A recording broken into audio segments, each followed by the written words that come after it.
Sebelum menonton, jangan lupa like, subscribe, dan tekan tombol lonceng. Selamat menyaksikan. Halo Sobat Eljon, kembali lagi di Eljon Medical Forum masih bersama saya Cynthia dan hari ini tentunya kita akan masih membahas mengenai tadi ya iguana, bagaimana merawat tips dan triknya. Masih bersama dengan narasumber kita ada Dokter Hewan Dian Ayu Kartikasari. Nah, dokter selanjutnya untuk makanan nih dokter, makanannya apa saja sih dok iguana ini? Oke, kalau untuk makanan, dia ini herbivora, ya, herbivora. Tapi memang dia ketika dia kecil, dia juga mendapatkan nutrisi dari kalau di alam ya, kalau di alam dia mendapatkan nutrisi dari kotoran dan juga kotoran iguana dewasa seperti itu, dia mendapatkan nutrisi dari situ. Tapi kalau sudah di captive breed ya tentu full sayuran sih. Jadi sayuran hijau seperti kangkung ya, seperti sawi yang dirajang, yang diiris-iris gitu ya. Kemudian bunga sepatu, dia suka warna merahnya, dia biasanya ngejar warna merah bunga sepatu ya, seperti itulah saya, karena dia daun-daunan ya, dan juga apa namanya, dia juga menyukai warna. Jadi biasanya owner-owner itu yang pelihara iguana juga menanam bunga sepatu ya. Jadi itu untuk diberikan ke iguananya. Sekalian juga biasanya yang piara kura juga diberikan ke kura. Oh gitu dokter, bunga sepatu dok. Mm-mm. Bunga sepatu yang warna merah dia suka banget. Oh gitu, Manis baru tahu sebenarnya, saya saya belum dok. ngincip sih. Oke, berarti hanya makan makanan buah-buah, sayur gitu ya dok ya, Iya, karena buah dia. bisa. Dan sekarang pun sebenarnya ada produsen-produsen pakan hewan eksotik itu yang memproduksi pelet untuk iguana gitu. Jadi ada yang seperti itu juga. Jadi apa ya? Mungkin buat owner yang nggak mau ribet beli sayur ke pasar gitu. Cuman karena kalau menurut saya sih malah lebih gampang beli sayur ya. Oke. Nah, tapi dokter ini bisa berubah warna nggak sih dokter dalam keadaan tertentu mungkin gitu dok? Ah, iya. Kak, memang ada yang tanya saya ini iguana nih yang bisa berubah warna. Oh, beda ya, beda. Tapi gitu. Tapi kalau ini terjadinya di di medis ya. Misalnya iguana itu sedang sakit kayak gitu, terkadang dia menjadi kusam. Warnanya, tone-nya itu menjadi turun. Jadi Ya. tone-nya itu menjadi turun. Terus misalnya ketika kita menjemur dia juga, itu ini kalau tadi yang lagi sakit ya, sekarang kondisi sehat adalah misalnya kita jemur dia, nanti warnanya kan jauh lebih gelap. Jadi seperti dia sedang menyerap panas matahari itu sebanyak-banyaknya seperti itu. Jadi dia akan berwarna lebih gelap. Nanti ketika dia sudah berteduh warnanya akan kembali normal. Tapi hanya hanya seperti itu aja. Kemudian ini yang terjadi hanya di klinik. Satu lagi, ketika dia di anestesi ya, ketika dia di anestesi untuk proses operasi, itu biasanya warnanya akan memudar, jadi agak kusam dan tone-nya turun seperti itu.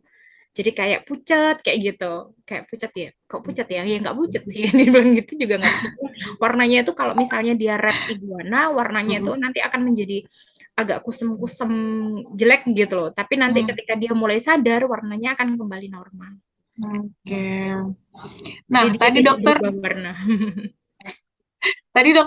nyinggung soal sakit nih dok. Kalau Mm-mm. ciri-ciri sakit selain warnanya tadi ya dokter, apalagi Mm-mm. sih dok? Karena kan apa ya, iguana juga nggak bersuara gitu ya dokter. Jadi Iya, kita harus mungkin lebih mengenalnya. betul sekali. Reptil itu kenapa sekarang menjadi sangat ini ya, sangat famous itu karena salah satu faktornya adalah dia tidak bersuara. Jadi untuk yang punya apartemen, yang tinggalnya di apartemen ini sangat menguntungkan ya. Karena tidak boleh memelihara hewan yang bersuara kan. Jadi Betul. agak beresiko kalau yang jenggong atau ngeong gitu kan. Mm-mm. Kalau masa jawabannya tiap hari, oh itu ringtone HP saya, masa iya gitu ya. Iya. Nah, karena akhirnya ada hewan-hewan yang tidak bersuara ini, makanya dia sekarang menjadi apa ya, lebih famous lagi dari sebelumnya.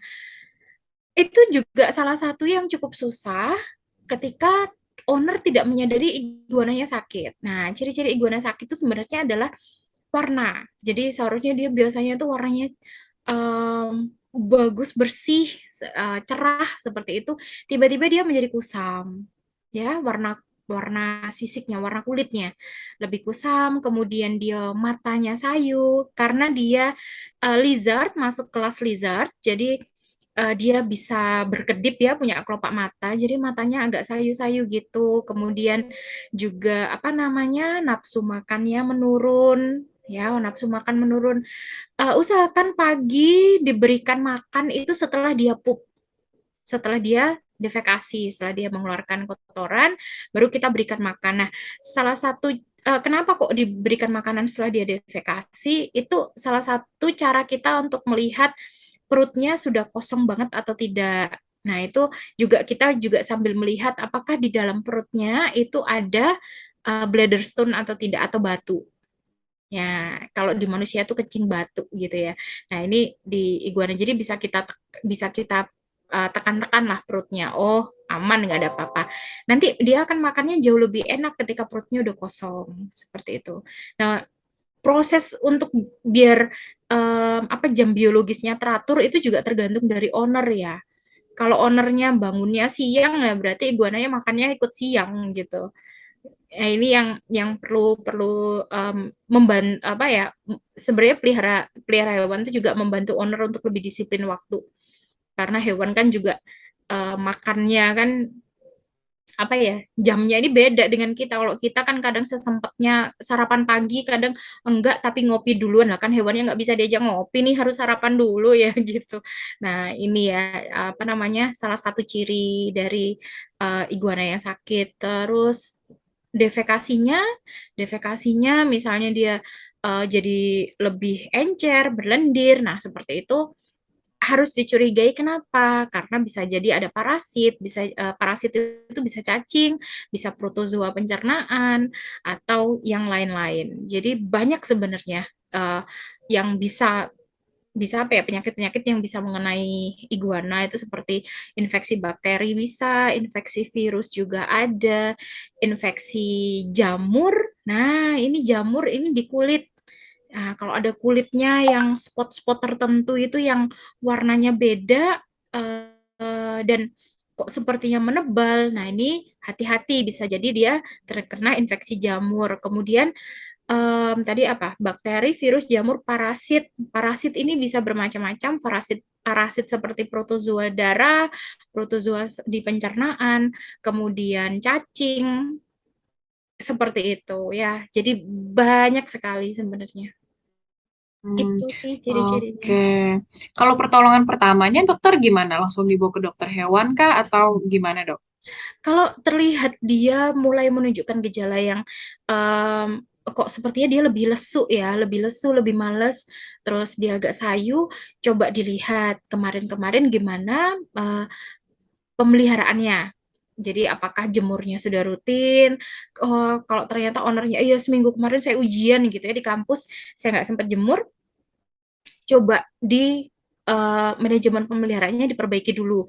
Dijemur pagi, berikan sayuran. Kalau bisa sayurannya di apa dipotongnya lebih kecil-kecil sehingga itu akan memudahkan dia makan.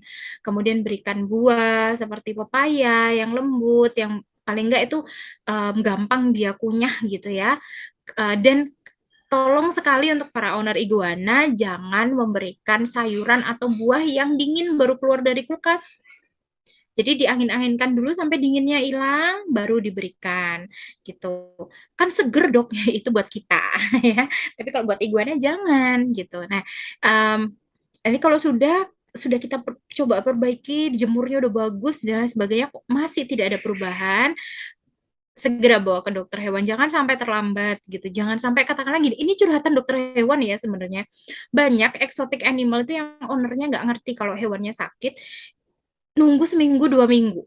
Kadang itu dibawa ke dokter hewan itu dia sudah dalam keadaan dehidrasi yang sudah kronis, kemudian sudah lemah, tinggal kulit sama tulang. Jadi kalau di istilahnya dokter hewan itu kayak pindah mati. Jadi ownernya nggak mau itu hewannya mati di rumah, matinya di klinik. Nanti dokternya tinggal nyalahin dokternya. Sedih loh kami dokter hewan tuh gitu tuh. Ya, jadi kalau memang dirasa 1-2 hari kok setelah diperbaiki metabolismenya manajemen pemeliharaannya kok tidak ada perubahan, Mm-mm. segera aja konsultasi dulu, tanya dulu ke dokternya kayak gitu. Tanya ke dokter hewan terdekat gitu ya. Kemudian kalau dokternya bilang bawa deh dulu ke klinik, kita cek sebenarnya kenapa dia. Siapa tahu ternyata di dalam mulutnya itu sudah banyak sekali ini ya apa namanya eksudat seperti apa namanya stomatitis ya yang membuat dia akhirnya tidak mau makan. Nah, itu bisa jadi kita ownernya mungkin nggak ngelihat sampai ke dalam itu ya. Nah, itu dokternya yang akan melihat. Kemudian nanti akan kalau misalnya dokternya menyarankan lebih baik X-ray ya agar kita bisa tahu nih kenapa dalemannya, lebih baik X-ray. Jangan sampai terlambat gitu. Oke. Terakhir Dokter Dian, tips dan trik merawat terus juga mungkin apa yang harus dihindari gitu ya dokter ya untuk Heeh. memelihara ini. Tips dan trik untuk memelihara iguana agar tetap sehat. Nah, yang jelas yang pertama, care sheet-nya harus dipahami dengan sebenar-benarnya. Kemudian jemur ya iguana. Dok, iguana saya albino. Jangan salah, iguana albino kena full matahari sama seperti pada hijau itu juga jauh lebih sehat. Iguana biru juga pastikan liternya alas kandangnya itu juga bersih ya. Ada yang jenis iguana biru itu yang agak sensitif terhadap ini apa namanya tanah ya. Jadi agak pastikan agar dia selalu bersih kandangnya. Jenis iguana yang akan dipelihara itu apa, cari care sheet-nya, kemudian konsultasikan kepada teman atau orang yang kita percaya, yang terpercaya, maksudnya yang terpercaya sarannya itu baik dan tidak menyesatkan gitu ya. Kenapa saya bilang begitu? Karena banyak informasi yang beredar di sosial media itu yang terkadang berbahaya, berbahaya bagi pemelihara gitu. Jadi kalau kita tidak cerdas dalam dan bijak dalam memilih orang yang kita ajak konsultasi, nah ini bisa membahayakan diri kita sendiri juga gitu. Kemudian yang pastinya sebenarnya adalah persiapkan mental kita sebagai owner, sebagai parents, bahwa kalau kita sudah mengadopsi hewan, maka kita harus memberikan dan menjamin segala kebutuhannya dia, makanannya dia, kemudian kenyamanannya dia, kemudian jangan sampai dia stres, dan juga yang pasti kesehatannya. Salah satunya adalah dengan membawa ke dokter hewan. Konsultasi ke dokter hewan itu akan jauh lebih baik daripada nanti mendapatkan informasi yang kurang tepat. Jadi kalau di orang-orang tua itu kan ada istilah kalau kita belajar kitab buku gitu ya, tidak kita gurukan, ada kemungkinannya kita akan menjadi tersesat. Nah, seperti jadi kalau kita mendapatkan informasi atau kita belajar dari sosmed dan sebagainya, lebih baik kita tanyakan juga tentang itu. Benar nggak sih ini? Gitu. Itu sih. Oke deh, terima kasih banyak Dokter Dian hari ini sudah sharing-sharing soal iguana. Terima kasih banyak dokter. Iya, sama-sama. Semoga bermanfaat. Oke, Sahabat Eljon, tadi kita sudah mendengar ya soal hewan eksotis, kemudian juga tadi kita bahas iguana. Jadi yang paling penting tadi dari mentalnya dulu sebagai parents dari iguana itu tersendiri, kita yang memelihara harus lebih siap, lebih bertanggung jawab, tadi memahami juga ya, cari informasi dan ilmu soal hewan tersebut juga. Kemudian tadi menjemurnya juga menjadi salah satu hal yang penting, dan tadi ada makanan juga, serta ciri-cirinya sakit seperti apa. Jadi jangan sampai terlambat, segera dibawa, jadi segera bisa diberikan pengobatan tercepat ya dari dokter hewan yang dipilih. Semoga berguna juga bermanfaat bagi kita semua. Saya Cynthia Karani dan juga dokter hewan Dian Ayu Kartikasari pamit undur diri. Sampai jumpa.